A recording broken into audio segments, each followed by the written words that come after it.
Hello दोस्तों, आप लोग कैसे हो। नमस्कार दोस्तों, मेरा नाम संजीव। आज आप लोग को पार्ट नंबर मेरा तीसरा वीडियो है जो कि बेसिक लाइफ प्रोसेस रिलेटेड है। जो कि आपको भी दो पार्ट तक के आपको वीडियो बना लिया हूँ, जो कि आपको सेंड कर चुका हूँ। आप यूट्यूब जाके देख सकते हैं वीडियो, और अच्छा लगे तो लाइक करिए, और जो भी दिक्कत हो, कन्फ्यूजन हो, आप कमेंट करिए। आज हम शुरू करते हैं पार्ट नंबर 3।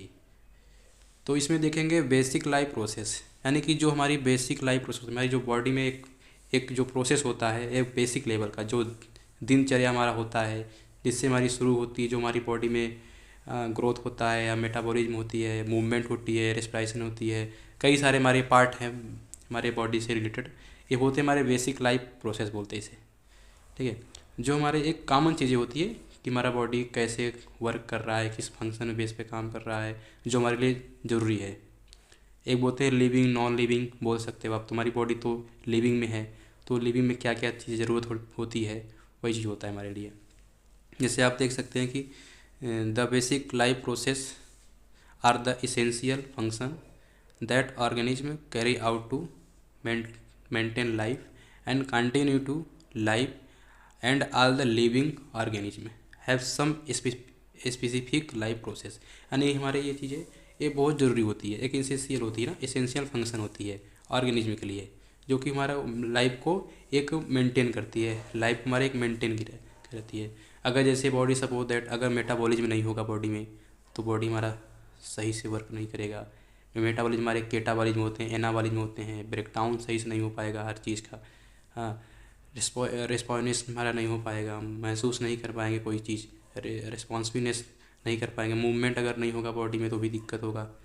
हाँ, ग्रोथ नहीं होगा तो भी हम उसी जगह पर रहेंगे। हमारा सेल्स नहीं होगा तो, हाँ, जैसे चाइल्ड होता नहीं है, चाइल्ड तो बड़ा होते हैं हमारा एक आगे बढ़े, तभी तो होता है ना कि हाँ हमारा ह्यूमन बॉडी किस प्रकार ग्रोथ कर रहा है।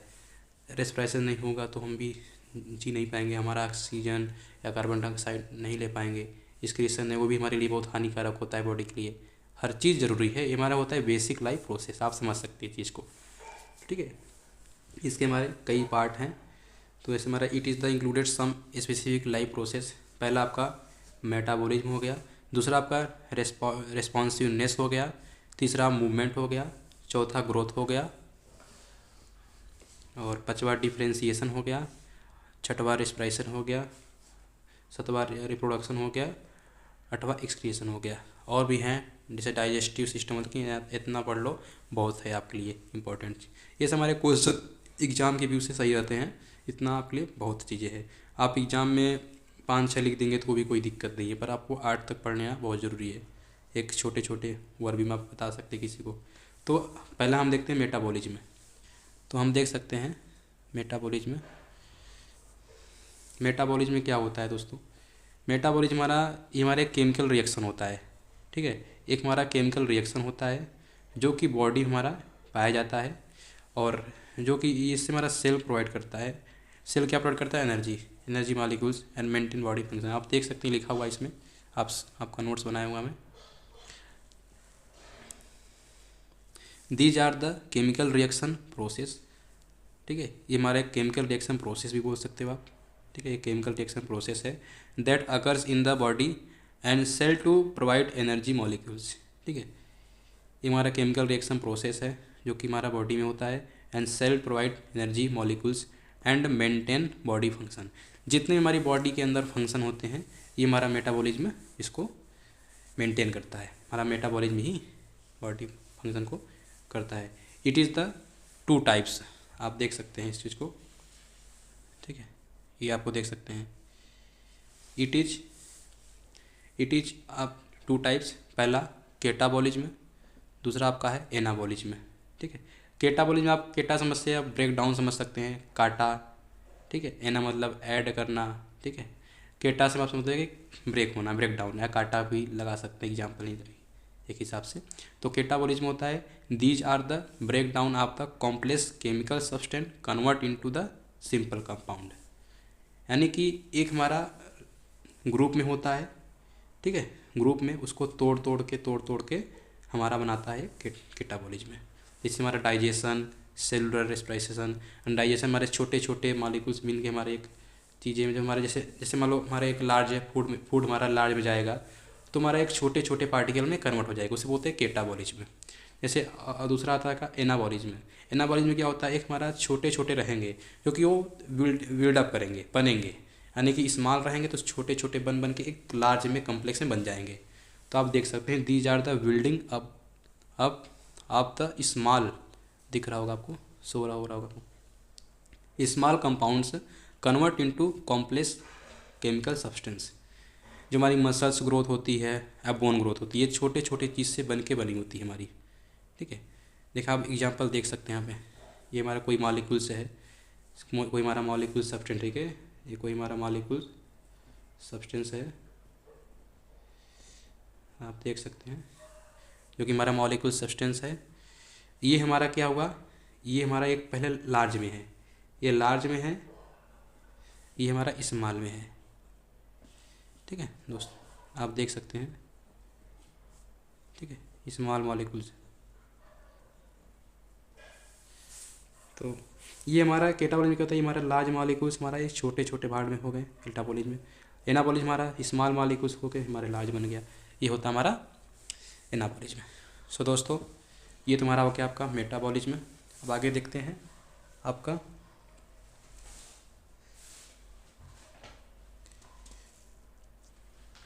आगे दोस्तों, हमारा एक आ गया दूसरा पेज जो कि रेस्पॉन्सिवनेस है। ठीक है, आपको शो हो रहा होगा, ये देखो आगे है रेस्पॉन्सिवनेस।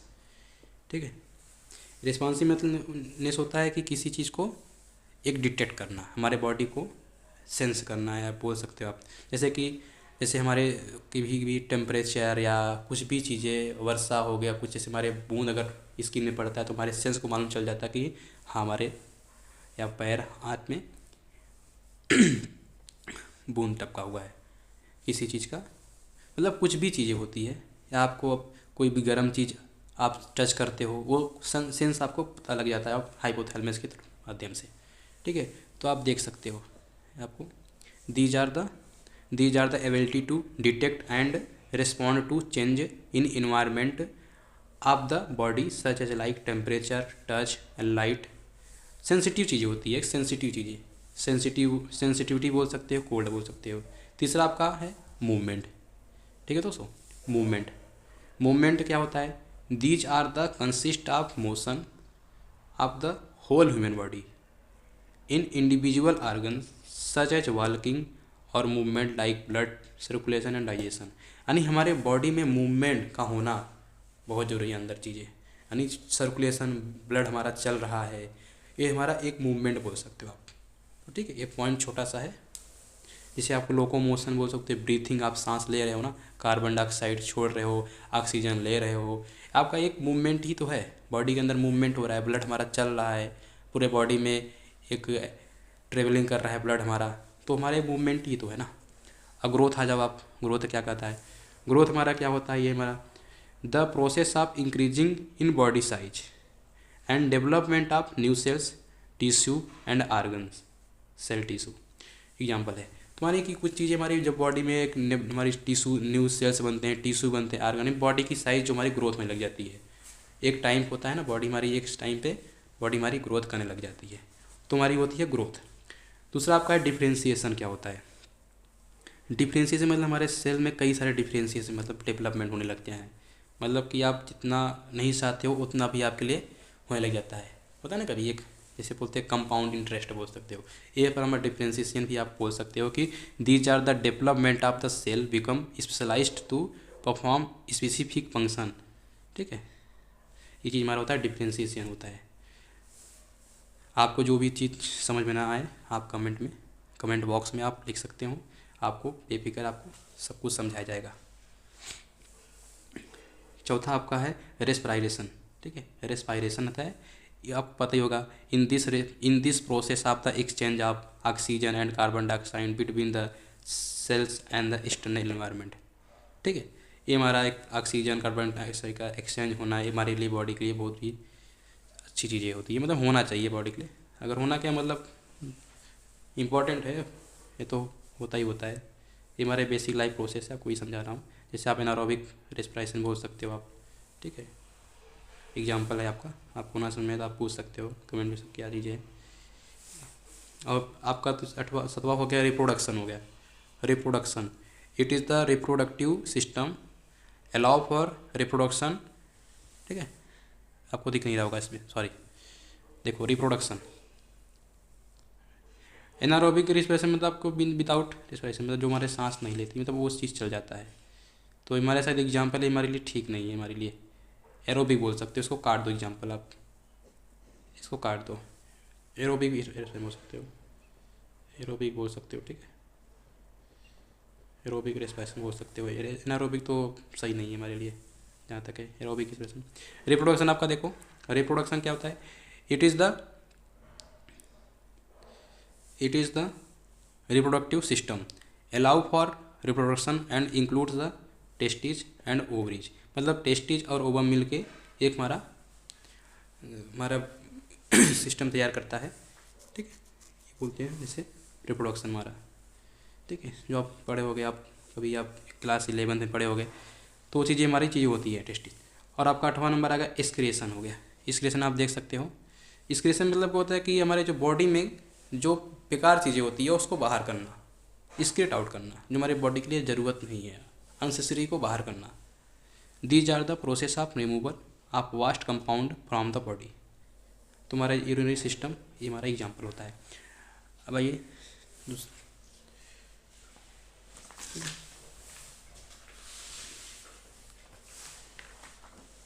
तुम्हारा ये चीज़ें ख़त्म हो गए, हमारा बेसिक लाइफ प्रोसेस हमारा ख़त्म हो गया, ठीक है, बेसिक लाइफ प्रोसेस हमारा ख़त्म हो गया। अब आपके सामने आते हैं होम्योस्टेसिस। होम्योस्टेसिस जो हमारी एग्जाम के व्यू से देखा जाए ना, हमारे लिए बहुत इंपॉर्टेंट है। इंपॉर्टेंट क्या, बहुत ही इंपॉर्टेंट है। ये हमारे बॉडी के लिए भी इंपॉर्टेंट है, हमारे समझने के लिए, समझना इसके लिए बहुत इंपॉर्टेंट है, क्योंकि क्वेश्चन इसके कई जगह इंटरव्यू में क्वेश्चन भी पूछते हैं, एग्जामिनेशन में पूछते हैं, जीपैड वगैरह से क्वेश्चन भी आ सकते हैं, इससे चांस होते हैं, लेकिन आपके लिए नॉलेज ये बहुत ज़रूरी है। देखिए बॉडी का यही चीज़ तो होता है जो हमारा एक मेंटेन रखता है, धूप गर्मी सर्दी सब कुछ, एक मौसम को इम्प्रूव, मतलब एक इन्वायरमेंट को एक मेंटेन रखता है, आप समझ सकते हैं। आपको अच्छे से बताता हूँ, बताया ना, अच्छे से बताऊँगा होम्योस्टेटिस। तो आप देख सकते हो homeostasis. Homeostasis is the derived from two Greek word से बना हुआ है। पहला तो आपका होम्यो हो गया, दूसरा आपका स्टेटिस हो गया। जो आपका होम्यो होता है उसे बोलते हैं सेम या कांस्टेंट बोलते हैं, जो कांस्टेंट रहता है हमारा, ठीक है। और ये हमारा स्टेटिस मतलब स्टेबल, ठीक है, स्टेबल, इसका वर्ड यही होता है। तो आप इसको देख सकते हैं आप, it is the process by which the body maintenance A stable internal environment and external environment, this balance मतलब उसको मेंटेन करता है। आप देख सकते हो ना, it is the process by which the body maintain stable, यानी हमारा बॉडी स्टेबल है ना, वो कहाँ होता है, वो दोनों हमारा जो बॉडी के अंदर internal environment and external environment in the body, ठीक है, इन द बॉडी बोल सकते हो आप, बॉडी में, ठीक है, या बॉडी मेंटेनेंस आप इंदर, तो कोई दिक्कत नहीं है। This balance is essential for the proper function of cell और टिश्यू एंड आर्गन, यानी हमारा होम्योस्टेसिस ये कहता है कि हमारा जो टिश्यू हो गए, सेल्स हो गए और आर्गन्स हो गए, वो हमारा एक प्रॉपर फंक्शन करते हैं, मतलब प्रॉपर बैलेंस फंक्शन करके अपना जो बैलेंस उनका होता है वो बनाए रखता है, ना कभी ज़्यादा होना ना कभी कम होना। वो चीज़ें हमारे बॉडी के लिए बहुत अच्छी चीज़ें होती है होम्योस्टेसिस, ठीक है। ये हमारा रेगुलेटिंग करता है, जैसे हमारा ब्लड प्रेशर, टेम्परेचर और पीएच लेवल और कंसंट्रेशन ऑफ न्यूट्रिएंट, इसको एक मेंटेन करता है बॉडी के अंदर। तो आप देख सकते हैं, इसका डिफिनीशन ऐसे पढ़ सकते हैं आप, it is the regulating factor such as body like blood pressure, temperature, pH level and concentration of nutrients. जैसे आप देख सकते हैं, जैसे मान लो हमारी ये बॉडी है, ठीक है, ये हमारा एक बॉडी है, देख सकते हैं हमारा एक बॉडी है, आप देख लेना से, ये हमारा ये बॉडी है, ठीक है। ये जैसे ये हमारा इंटरनल इन्वायरमेंट है,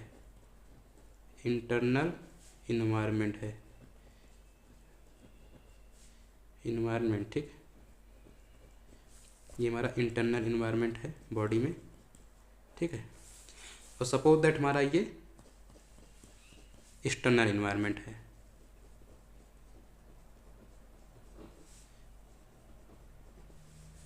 ठीक है, आप देख सकते हो इन्वायरमेंट है ये।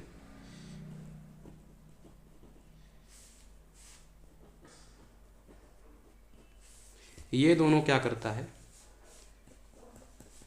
ठीक है, ये दोनों दोस्तों क्या करता है, ये दोनों जैसे मान लो इंटरनल इन्वायरमेंट हमारा 37 डिग्री सेल्सियस होता है, ठीक है, 37 डिग्री सेल्सियस होता है।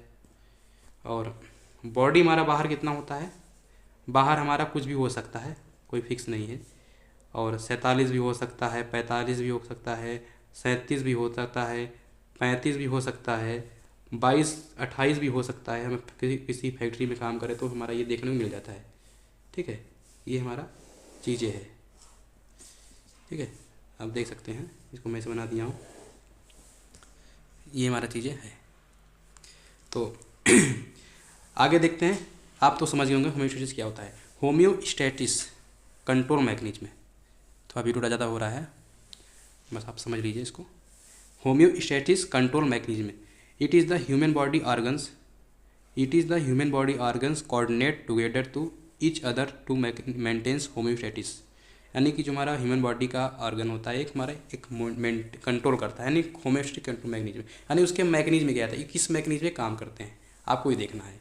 अब तो मैंने बता दिया होम्योस्टेसिस क्या होता है, अब आपको देखना है कि होम्योस्टेसिस हमारा काम कैसे करता है, ठीक है ना। It is the human body organs coordinate together to each other to maintain homeostasis. अगर देखो, it is the mainly control by nervous system and endocrine system. ये हमारा नर्वस सिस्टम हो गया, आपका nervous system and endocrine system.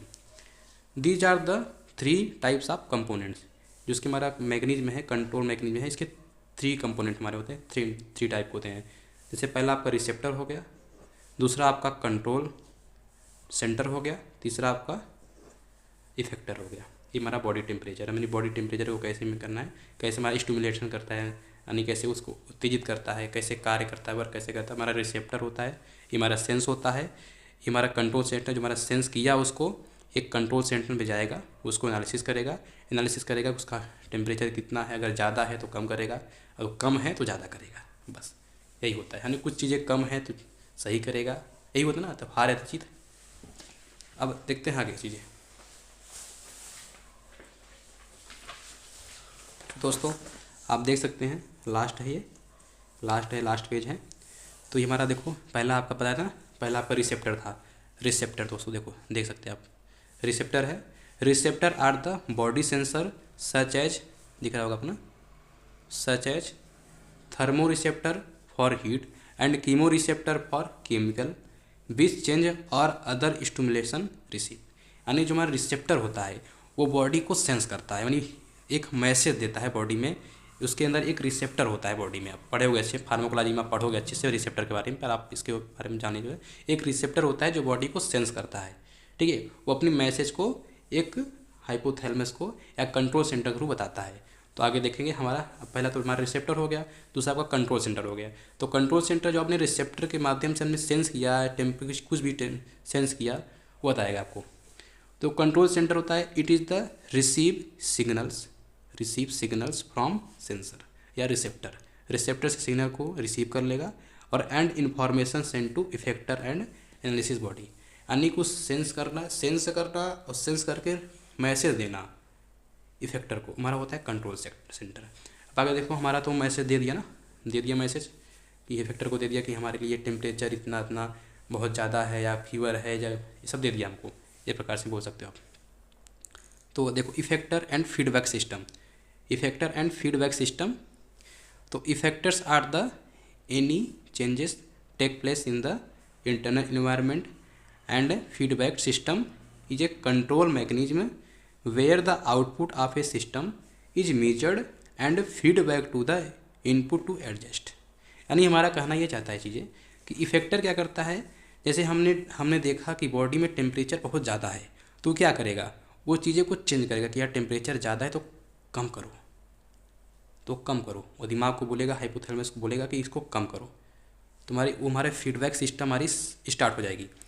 तो देखना, changes place in the internal environment, हमारा इंटरनल इन्वायरमेंट है, कुछ भी बॉडी का कुछ भी चीज़ें होती है, फीवर ही आ रहा है या बॉडी में पेन भी हो रहा है, बॉडी के लिए बॉडी में स्टमक में पेन हो रहा है, कुछ भी चीज़ें हो रही है, कुछ भी चीज़ें सम फीडबैक सिस्टम। तो फीडबैक सिस्टम हमारा जाता है, वो हमारा मैकेनिज्म कंट्रोल करता है where the output of a system, जो हमारी आउटपुट सिस्टम होती है मेजर करती है यानी और फीडबैक टू द इनपुट। तो उसको जो हमारा आउटपुट मेजर करती हो कहता है उसको कि एडजस्ट करो आप उसको। एडजस्ट के बाद नहीं बोला जाता है कि यार एडजस्ट कैसे होगा। तुम्हारे फीडबैक सिस्टम के दो टाइप होते हैं, these are the two types feedback system. उसको एडजस्ट करने के लिए हमारे दो सिस्टम होते हैं। देखो दो ही चीज़ हो सकता है, ठीक है, दो ही चीज़ हो सकता है इसमें, या तो इंक्रीज होगा या तो डिक्रीज होगा। अगर हमारा कम है तो हम क्या कहेंगे, इंक्रीज कर दो। अगर ज़्यादा है तो क्या कहेंगे, डिक्रीज कर दो, है ना।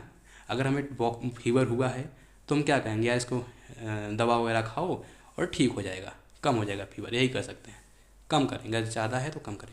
तो हमारा देखो पॉजिटिव फीडबैक सिस्टम और नेगेटिव फीडबैक सिस्टम, थोड़ा वीडियो लंबा हो रहा है, बस थोड़ा सा हो रहा है।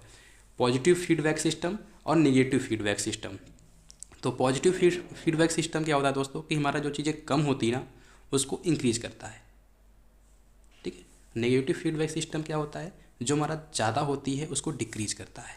जैसे आप देख सकते हैं अच्छे से, positive feedback system it is the decrease in the our body, it is the decrease in the our body internal environment and control to the normal condition by increasing the positive feedback system। वही आपका चीज़ें है, ठीक है। अगर हमारी internal environment में या बॉडी में डिक्रीज हो रहा है तो हमें चाहिए कि उसको इंक्रीज करो, नहीं तो बॉडी में कई सारे चीज़ें प्रॉब्लम हो सकती है। जैसे आप देख सकते हैं हमारा एग्जांपल ऑक्सीटोसिन क्या करता है, वो हमारा विच प्रोवाइड या which increase the contraction of the uterus to help in the child birth. जब बच्चे का जन्म होता है तो हमारा ऑक्सीटोसिन क्या करता है, उसको कंट्रैक्शन को बढ़ा देता है, यूटेरस के जो हमारे कंट्रैक्शन होते हैं ना उसको बढ़ जाता है, हमारा बच्चा आसानी से हो जाता है। इसी में उसको डिक्रीजिंग था, अब इंक्रीजिंग कर दिया। ये हो गया हमारा पॉजिटिव फीडबैक सिस्टम, आप समझ सकते हो इसके लिए। नेगेटिव फीडबैक सिस्टम ये क्या होता है, इट इज़ द इंक्रीज, इसका उल्टा ही है, suppose that it is the increase in the our body internal environment, ठीक है। अगर हमारे इंटरनल इन्वायरमेंट में हमारा इंक्रीज हो रहा है तो हम क्या करेंगे, इसको डिक्रीज करने के। And control to the normal condition by decreasing the negative feedback system.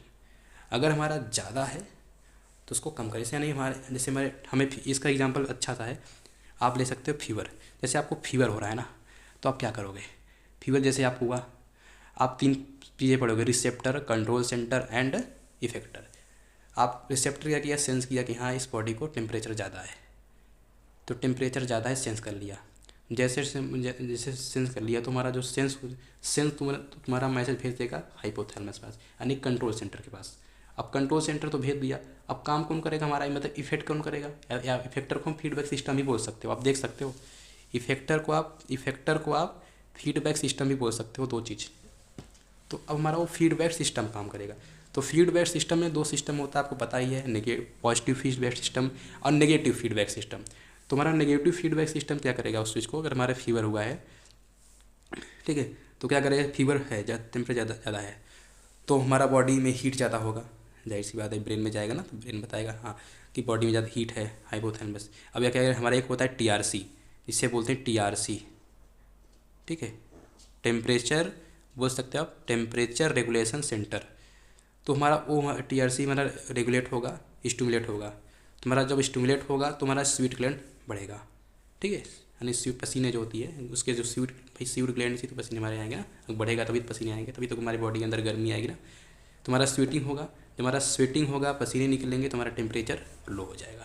यानी फीवर हुआ है तो पसीना अगर निकलेगा तो ही आपका टेम्परेचर कम होगा, ठीक है दोस्तों। सो दोस्तों आई होप आप हमारी वीडियो को समझ गए होंगे। आपको जो भी दिक्कत हो दोस्तों, आप हमें कमेंट में मैसेज करिए, या आपको कुछ भी दिक्कत हो, कुछ भी आपको नहीं आता हो या कुछ वर्ड से दिक्कत हो, आप एक एक वर्ड को हमें पहचानिए, इन वीडियो में आप मुझे कमेंट करिए, नहीं आता है तो दोस्तों। सो गाइस, तो थैंक यू सो मच, आज आपके लिए इतना ही, कल आपके लिए फिर मिलेंगे अगले नेक्स्ट वीडियो में। थैंक यू सो मच, जय हिंद दोस्तों, बने रहिए हमारे चैनल पे और आप लोग सब्सक्राइब करिए और ज़्यादा से ज़्यादा होकर शेयर करिए, ठीक है। धन्यवाद। थैंक यू सो मच दोस्तों। मिलते हैं अगले वीडियो में।